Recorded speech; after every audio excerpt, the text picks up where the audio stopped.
হনুমান জয়ন্তী বা হনুমান জন্মোৎসব হলো একটি হিন্দু উৎসব যা হিন্দু দেবতা এবং রামায়ণের অন্যতম প্রধান চরিত্র হনুমানের জন্ম উৎসবকে বোঝানো হয়। হনুমান জয়ন্তী উদযাপন ভারতের প্রতিটি রাজ্যের সময় এবং ঐতিহ্য অনুসারে পরিবর্তিত হয়। ভারতের অধিকাংশ উত্তর রাজ্যে উৎসবটি হিন্দু মাসের চৈত্র পূর্ণিমার দিনে পালন করা হয়। কর্ণাটকে হনুমান জয়ন্তী শুক্লপক্ষে ত্রয়োদশীতে মার্গশীর্ষ মাসে বা বৈশাখে পালন করা হয়, যখন কেরালা এবং তামিলনাড়ুর মতন কয়েকটি রাজ্যে এটি ধনু মাসে, তামিল ভাষায় মার্গালি বলা হয়, পালিত হয়। উড়িষ্যার পূর্ব রাজ্যে পান সংক্রান্তিতে হনুমান জয়ন্তী পালন করা হয়, যা উড়িয়া নববর্ষের সাথে মিলে যায়। হনুমানকে রামের প্রবল ভক্ত বলে মনে করা হয়। বিষ্ণুর অবতার, যিনি তার অদম্য ভক্তির জন্য ব্যাপকভাবে পরিচিত। তিনি শক্তির প্রতীক হিসাবে সম্মানিত হয়। আসুন জানা যাক হনুমানজির জন্মবার্ষিকী কবে। হনুমানজির জন্মবার্ষিকী মঙ্গলবার 23শে এপ্রিল 2024। প্রতি বছর চৈত্র মাসের শুক্লপক্ষের পূর্ণিমা তিথিতে হনুমান জন্মোৎসব পালিত হয়। এবার হনুমান জন্মোৎসব পালিত হবে 23শে এপ্রিল 2024 মঙ্গলবার। হনুমান চল্লিশার উপকারিতা: এতে মন শান্তি ও মনোরম পরিবেশ পায়, ভক্তের মেজাজ উন্নত হয় এবং তিনি ইতিবাচক শক্তি পান। একজন ব্যক্তি ভয় এবং আতঙ্ক থেকে মুক্তি পায় এবং ব্যক্তির আত্মবিশ্বাস বৃদ্ধি পায়। শ্রী হনুমানজির কৃপায় আপনার জীবনে ধনবৃদ্ধি, সম্পদ বৃদ্ধি পায়। তাই হনুমান চল্লিশা পাঠ করলে রোগ থেকে মুক্তি পাওয়া যায় এবং শারীরিক স্বাস্থ্যের উন্নতিও ঘটে। হনুমান হলেন একজন বানর, কেশরী এবং অঞ্জনার জন্ম। হনুমান বায়ুর স্বর্গীয় পুত্র হিসেবেও পরিচিত।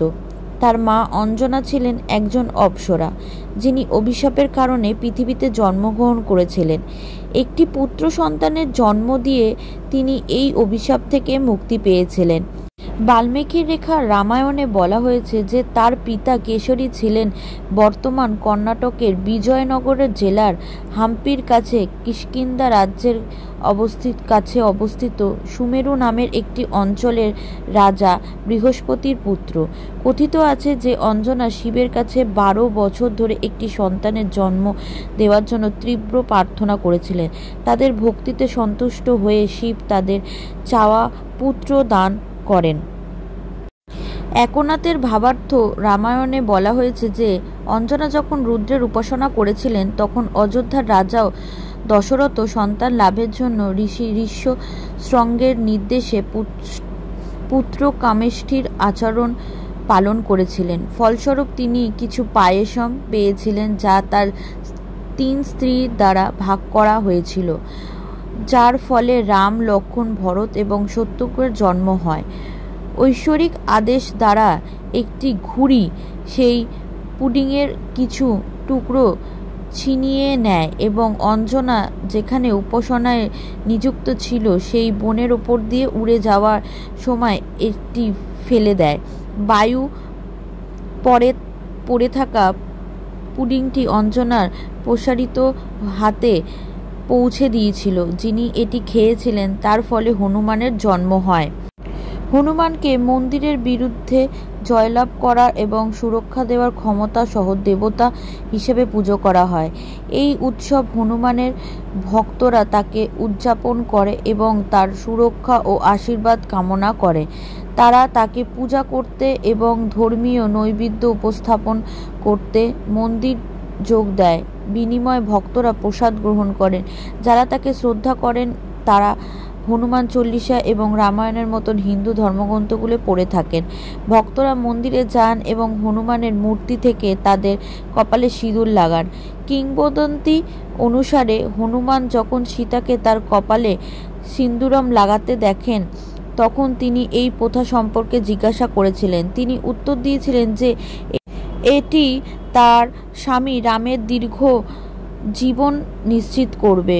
হনুমান তখন তার পুরো শরীরে সিন্দুর মেখে এগিয়ে যান। এইভাবে রামের অমরত্ব নিশ্চিত হয়। আজ 23শে এপ্রিল হনুমান জয়ন্তী। এই তিথিতে বিশেষ কিছু নিয়ম মেনে চলার পরামর্শ দেয় হিন্দু ধর্ম। এ সময় কিছু কাজ করলে সুফল পাবেন, পাশাপাশি কি কাজ করা থেকে বিরতি থাকার পরামর্শ দেওয়া হয়েছে। চলুন আসুন আজকে জেনে নিই। হিন্দু ধর্ম অনুযায়ী বজরংবলী অষ্ট চিরঞ্জীবীদের মধ্যে অন্যতম। প্রতি বছর চৈত্র মাসের শুক্লপক্ষের পূর্ণিমা তিথিতে হনুমান জয়ন্তী পালিত হয়। রামনবমীর 6 দিন পরে হনুমান জয়ন্তী পালিত হয়। এই তিথিতে নিয়ম মেনে বজরংবলীর পুজো করলে, পূজার্চনা করলে সুফল পাওয়া যায়। শাস্ত্রমতে হনুমান জয়ন্তীর বিশেষ কিছু কাজ করলে বজরংবলীর আশীর্বাদ পেতে পারেন, আবার কিছু কিছু কাজ করলে হনুমানজি রুষ্ট হতে পারেন। হনুমান জয়ন্তীর দিনে আটার প্রদীপ প্রজ্বলিত করা শুভ। এই দিন পুজোর সময় বজরংবলীর সামনে আটার প্রদীপ জ্বাললে ঋণ মুক্ত সম্ভব। হনুমান জয়ন্তীতে বজরংবলীকে চেলি ও সিন্দুর নিবেদন করুন। এই তিথিতে বজরংবলীকে চেলি নিবেদন করলে সমস্ত সংকট থেকে মুক্তি পাওয়া যায়। এই তিথিতে মন্দিরে বজরংবলীর পুজোর পর 1 খিলি পান নিবেদন করুন। পানের খিলি বজরংবলীর অত্যন্ত প্রিয়, এর ফলে তিনি প্রসন্ন হবেন। হনুমান জয়ন্তীর দিনে বজরংবলীকে কমলা রঙের ধ্বজা নিবেদন করার শুভ। এই সহজ কাজ করলে সমস্ত মনস্কামনা পূর্ণ হবে।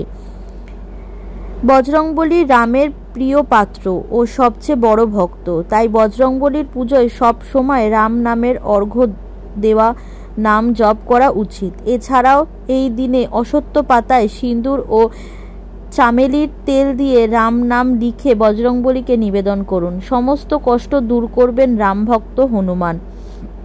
এছাড়াও বজরংবলীকে বোঁদে বা বেসনের লাড্ডু ভোগ নিবেদন করুন। গোলাপ বা জবা ফুলের মালা, কেওড়া আতর নিবেদন করতে পারেন। লাল বা কমলা রঙের পোশাক পরে বজরংবলীর পুজো করবেন। হনুমান জয়ন্তীতে এবার আসুন জেনে নিই কী কী করা যায় না। বজরংবলীর পুজোয় ভুলেও সাদা বা কমলা রং ব্যবহার করবেন না। এই তিথিতে উপবাস রাখতে পারেন, তবে উপবাস করে না পারলে লবণ ছাড়া খাবার খাবেন। হনুমান জয়ন্তীতে নিজের মনের ভেতরে কোনো রাগ বা দ্বেষ আনবেন না। সকলকে জানাই শুভ হনুমান জয়ন্তীর প্রীতি ও শুভেচ্ছা। হনুমানজি সকলের মঙ্গল করুন, সকলে ভালো থাকুন, সুস্থ থাকুন। দেখা হবে খুব তাড়াতাড়ি নতুন একটা ভিডিওতে। আর আমার এই ভিডিওটা যদি আপনাদের ভালো লেগে থাকে তাহলে প্লিজ লাইক, কমেন্ট, শেয়ার করে আর চ্যানেলটি সাবস্ক্রাইব করে আমার পাশে থাকবেন।